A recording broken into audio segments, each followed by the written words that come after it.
I would like to congratulate and thanks the Honorable Prime Minister Modi ji for giving and acknowledging the importance of Manipur and giving the names of Imphal in a defense warship INS Imphal. So it is a proud moment of all of the Manipuris.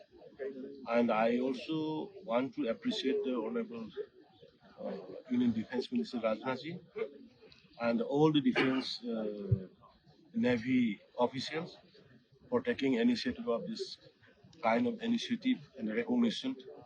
And I also appreciate the people who supported the export from the state of Manipur.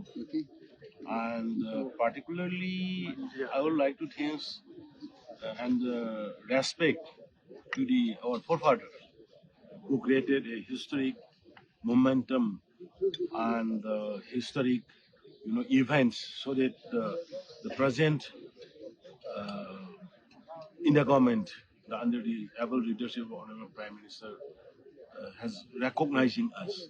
Whatever we have given recognition today is because of the sacrifice of our forefathers. So the giving the names of the Imphal, it is really proud movement of the whole Manipuri, and we will stand. We on behalf of the Manipuri. I proudly can say we will stand for a strong India, for a united India.